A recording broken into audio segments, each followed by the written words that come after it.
जय हिमालय, जय भारत। संसार भर में हिमालयी लोग यूट्यूब चैनल देख रहे आप सभी का स्वागत है और मैं हूं भारत की राजधानी नई दिल्ली से डॉक्टर हरीश चंद्र लखेड़ा। आज इजराइल की ओर चलते हैं। यहूदी यानी जू इस दुनिया में क्यों छाए हुए हैं? आखिर ऐसा क्या है कि ज्ञान हो, युद्ध हो, विचार हो, राजनीति हो आदि सभी मामलों में यहूदी प्रथम पंक्ति में दिखते हैं।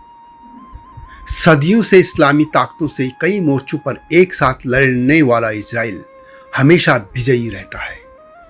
अब इजराइल 7 मोर्चों पर एक साथ लड़ रहा है और सभी पर भारी पड़ रहा है। आखिर ऐसा कैसे है? क्या भारत में ऐसा नहीं हो सकता? क्या भारत या भारतवंशी ऐसा नहीं कर सकते? इसी सवाल के साथ मैं आगे बढ़ रहा हूं। दुनिया में यहूदियों की आबादी लगभग 15.7 मिलियन यानी 1,57,00,000 के आसपास है। यह दुनिया की कुल आबादी का 0.2% से भी कम है। इजराइल के अलावा कई देशों में यहूदी रहते हैं। इसमें अमेरिका में यहूदी की आबादी 2.4% है। इतनी कम आबादी के बावजूद 1901 से 2023 के बीच नोबेल पुरस्कार पाने वाले कुल 965 लोगों में से लगभग 216 यहूदी थे। इनमें से कुछ ऐसे भी थे जिनकी माता या पिता कम से कम एक यहूदी था। नोबेल पुरस्कार पाने वाले लोगों में यहूदियों का प्रतिशत 22% बनता है, यानी आबादी 0.2% और नोबेल पुरस्कार 22%। दूसरी ओर संसार में मुसलमानों की कुल आबादी 2 अरब से ज़्यादा है, जो कि लगभग 220 करोड़ है। यानी संसार भर में 20% आबादी मुसलमानों के है। उनके 57 देश हैं, परंतु इजराइल ने साबित कर दिया है कि यहूदी संख्या में भले ही कम हो, परंतु वे मुसलमानों पर हर मामले में भारी पड़ रहे हैं।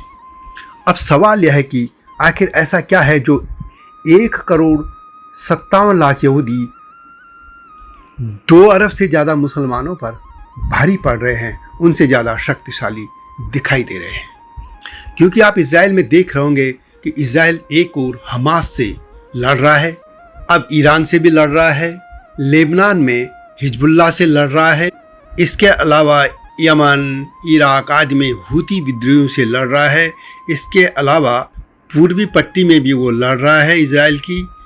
सीरिया, लेबनान, ईरान आदि ये सभी देश इजराइल से लड़ रहे हैं।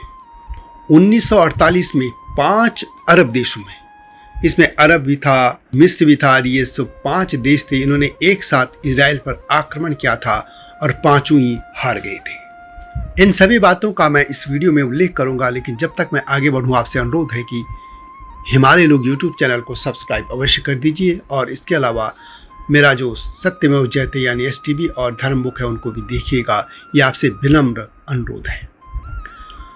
संसार के महानतम वैज्ञानिक अल्बर्ट आइंस्टीन हों या कम्युनिज्म विचार देने वाले विचारक कार्ल मार्क्स हों या मनोविश्लेषक सिगमंड फ्रायड हों, ये सभी यहूदी थे। ईसा मसीह का जन्म भी यहूदी परिवार में ही हुआ था, हालांकि वे ईसाई धर्म के प्रवर्तक बन गए। चिकित्सा के क्षेत्र में पोलियो उपचार, रक्त कैंसर का इलाज, टीकाकरण वाली सिरिंज से लेकर बहुत से ऐसे आविष्कार हैं जिनमें यहूदी आगे रहे हैं। इसके अलावा यूक्रेन के राष्ट्रपति वोलोदिमिर जेलेंस्की भी यहूदी परिवार से हैं। इससे पहले मैं यहूदियों के मिले नोबेल पुरस्कार की बात कर लेता हूँ। यहूदियों को अब तक 37 पुरस्कार, नोबेल पुरस्कार रसायन में मिले हैं, अर्थशास्त्र में 38, साहित्य में 16, भौतिकी में 56, फिजियोलॉजी या मेडिसिन में 60, यानी 100 वर्षों के जो कालखंड है उसमें यहूदियों ने 216 से ज़्यादा नोबेल प्राइज़ जीते हैं, जबकि मुसलमान मात्र 4 या 5 ही नोबेल पुरस्कार जीत पाए हैं। मनुष्य का जीवन बदलने के लिए जो भी आविष्कार हुए उसमें यहूदी आगे हैं। कंप्यूटर का CPU हो, परमाणु रिएक्टर हो, फाइबर ऑप्टिकल हो, किरणों के प्रभाव वाले हों, यातायात सिग्नल लाइट हो, स्टेनलेस स्टील हो फिल्मों में ध्वनि से लेकर VCR आदि के आविष्कार यहूदी रहे हैं। विश्व के जो बड़े बड़े ब्रांड हैं उनकी बात करें तो उनमें यहूदी छाए हैं। पोलो, स्टारबक्स, गूगल मालिक समेत कई नाम मौजूद हैं। राजनीति की बात करें तो जैसे मैंने पहले भी कहा, यूक्रेन के राष्ट्रपति वोलोदिमीर जेलेंस्की भी यहूदी हैं। सिंगापुर के एक प्रधानमंत्री भी यहूदी थे। अमेरिका के कई विदेश मंत्री यहूदी रहे हैं। इसके लिए ऑस्ट्रेलिया हो या विभिन्न देश, इनमें कई देशों में मंत्री भी यहूदी रहे हैं। यदि हम यहूदी धर्म की बात करें तो यह प्राचीनतम धर्मों में से एक है। सनातन धर्म यानी हिंदू धर्म और यहूदी धर्म को सबसे प्राचीन धर्मों में माना जाता है। यहूदी धर्म लगभग 4000 साल पुराना माना जाता है। यहूदी एकेश्वरवाद में विश्वास करते हैं और यहूदी धर्म की शुरुआत पैगंबर अब्राहम या इब्राहिम से मानी जाती है। वैसे यहूदियों को लेकर, उनके प्रवास को लेकर या जो उनको तितर बितर कर दिया गया था, यह जो उनकी भूमि थी सदियों से, उस पर एक वीडियो इस चैनल में आप उसको देख सकते हैं। इजराइल शब्द का प्रयोग बाइबल और उससे भी पहले होता आया है। बाइबल के अनुसार ईश्वर के फरिश्ते के साथ युद्ध लड़ने के बाद जैकब का नाम इजराइल रखा गया था। जैकब, अब्राहम और इसहाक को यहूदी धर्म के भौतिक और आध्यात्मिक पूर्वजों में माना जाता है। इजराइल शब्द का प्रयोग यहूदियों के भूमि के लिए प्राचीनतम काल से किया जाता रहा है। इजराइल का उल्लेख सबसे पहले 1213 से 1203 ईसा पूर्व के आसपास मेरने पटाह स्टेल पर अंकित है। धार्मिक साहित्य में लगभग 1500 ईसा पूर्व तक के इजराइलियों की कहानी मिलती है। यानी जब संसार में न ईसाइयत थी न इस्लाम, तब यहूदी थे। यहूदी अपने ईश्वर को यहोवा या यहवेह कहते हैं। यहूदियों का मानना है कि सबसे पहले ये नाम ईश्वर ने हज़रत मूसा को सुनाया था। ये शब्द ईसाई और यहूदियों के धर्म ग्रंथ बाइबल के पुराने नियम में कई बार मिलते हैं। यहूदियों की धार्मिक भाषा इब्रानी हिब्रू है और इसका प्रमुख जो ग्रंथ है वो है तनख है। इसे तालमुद या तोरा भी कहा जाता है। इसका रचना काल 444 से 1000 ईसा पूर्व माना जाता है। यह हिब्रू भाषा में लिखा गया है और इस धर्म ग्रंथ को बाइबल में भी शामिल किया गया है और इसे ओल्ड टेस्टामेंट भी कहा जाता है, जबकि बाइबल को न्यू टेस्टामेंट कहा जाता है। अब सवाल है कि यहूदी विश्व भर में छा क्यों गए हैं? उसके लिए है उनकी शिक्षा, उनके संस्कार, वो जिस तरीके से उनको सिखाया जाता है, जिससे वे अपने राष्ट्र और अपनी कौम के लिए जान देने को तैयार रहते हैं।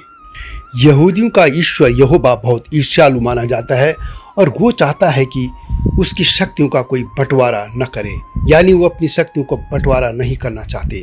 वो खुद ये कहते हैं, वे ये कहते हैं कि मैं एक डिक्टेटर हूँ, जो मार्ग मैं ही दिखाता हूँ वही सत्य है। यहूदियों की पूजा में ज्ञान मार्ग भी शामिल है।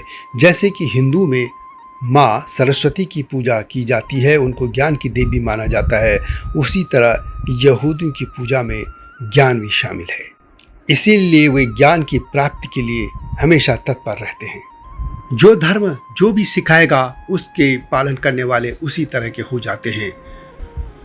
जो हिंसा सिखाएगा वो पूरा समाज हिंसक हो जाएगा, जो अहिंसा की बात करेगा वो अहिंसक हो जाएगा। लेकिन इसमें कायरपन भी शामिल होता है।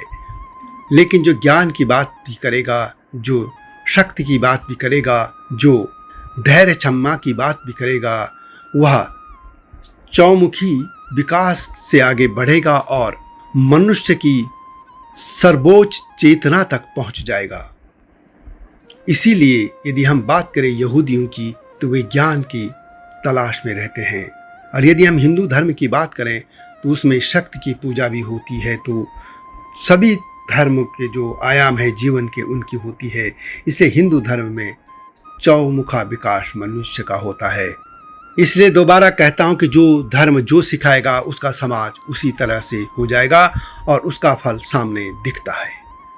वीडियो कैसी लगी कमेंट में अवश्य लिखें। जल्दी आऊँगा नई गाथा के साथ, तब तक जय हिमालय, जय भारत। हिमालय पे पेड़ हो तो गीत गाएंगी नदियाँ, गीत गाएंगी नदियाँ। पेड़ों पे चिड़िया है तो गीत गाएंगी नदियाँ, पेड़ों पे चिड़िया है तो गीत गाएंगी नदियाँ। माँ की लोरी जैसे होते हैं नदियों के गीत।